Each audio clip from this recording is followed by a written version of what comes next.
Shalom saudara, selamat pagi. Apa kabarnya? Saya harap kita semua dalam keadaan yang sehat dan bersuka cita untuk menerima berkat yang luar biasa dari Tuhan pada hari ini. Jumpa lagi dalam program Renungan Harian Spiritual Life. Adapun pembacaan Alkitab pada pagi hari ini terambil dari Kitab Keluaran pasal yang ke-18 ayat 13 sampai ke-16. Saya akan memberikan judul renungan pada pagi hari ini, bertanggung jawab. Saya akan bacakan buat Bapak Ibu dan saudara-saudari sekalian. Judul perikopnya adalah penugasan pemimpin-pemimpin. Keesokan harinya Musa duduk mengadili perkara di antara bangsa itu. Bangsa itu berdiri di depan Musa dari pagi sampai petang. Ketika mertua Musa melihat segalanya yang dilakukannya pada bangsa itu, ia berkata, "Apa yang kau lakukan kepada bangsa itu? Mengapa engkau sendiri saja duduk mengadili sedangkan seluruh bangsa itu berdiri di depanmu dari pagi sampai petang?" Musa berkata pada mertuanya, "Sebab bangsa ini datang padaku untuk menanyakan petunjuk Allah. Apabila ada perkara di antara mereka, mereka datang padaku dan aku mengadili perkara di antara seorang dan yang lain. Aku juga memberitahukan kepada mereka segala ketetapan dan hukum Allah." Saudara, dalam bacaan ayat-ayat ini diceritakan mengenai Musa yang mengadili bangsa Israel sebagai salah satu pokok pekerjaannya sebagai pemimpin bangsa Israel pada saat itu.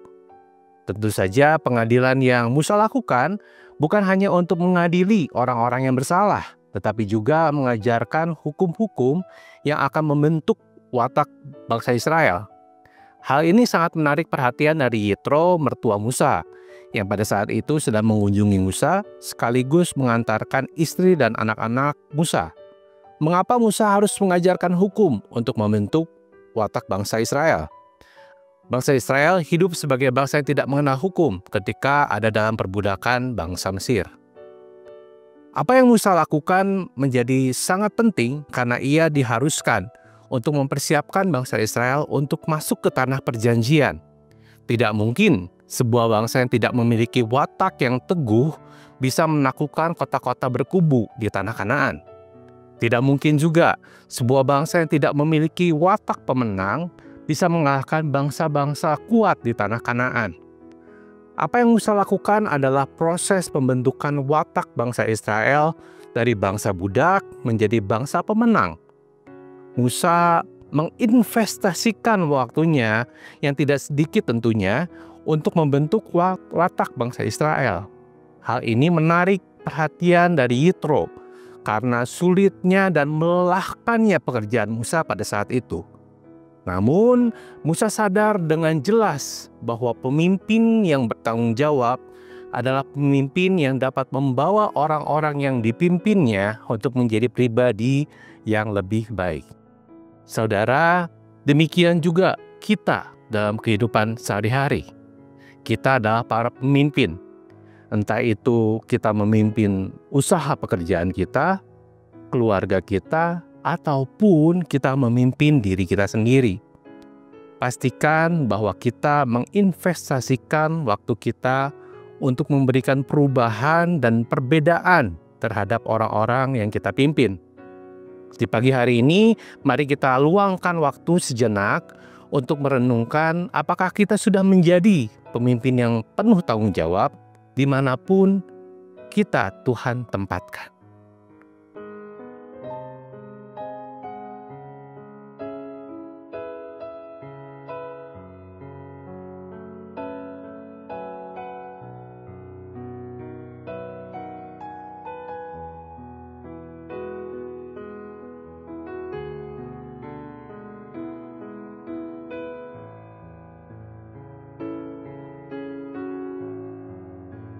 Mari kita berdoa.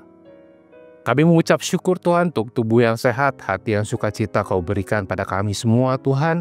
Kami mengucap syukur untuk pagi hari ini Kau kami boleh bangun dan merasakan anugerah Tuhan kembali dalam kehidupan kami. Pagi hari ini Tuhan kami belajar mengenai tanggung jawab Tuhan. Ampuni kami Tuhan kalau terkadang kami melupakan tanggung jawab kami Tuhan terhadap apapun yang Tuhan percayakan untuk kami pimpin dalam kehidupan kami sehari-hari. Dan pagi hari ini kami belajar dari kepemimpinan Musa, dan kami belajar Tuhan bahwa pemimpin yang baik adalah pemimpin yang punya tanggung jawab terhadap apa yang dipercayakan di dalam kehidupannya. Kami belajar Tuhan bahwa kami harus menginvestasikan waktu kami untuk membentuk apa yang Tuhan percayakan pada kami untuk kami pimpin. Pagi hari ini Tuhan, kami dengan sebuah komitmen yang baru, kami mau menjalankan hari kami dengan penuh tanggung jawab. Kami bisa melihat anak-anak kami di rumah, istri kami di rumah, sebagai orang-orang yang harus kami ubah sesuai dengan apa yang Tuhan mau. Kami bisa melihat Tuhan orang-orang dalam pekerjaan kami, dalam usaha kami yang kami pimpin, ada orang-orang yang harus kami ubah menjadi orang yang lebih baik lagi di bawah kepemimpinan kami. Dan kami juga bisa melihat diri kami bertumbuh menjadi pribadi yang lebih baik lagi. Tentunya Tuhan, untuk mengenal Engkau lebih baik lagi dalam kehidupan kami sehari-hari. Pagi hari ini Tuhan, kami dengan sebuah komitmen yang baru dan semangat yang baru, kami mau menjalankan hari kami. Di dalam nama Tuhan Yesus, kami siap beraktivitas, hanya Engkau yang kami permuliakan. Amin.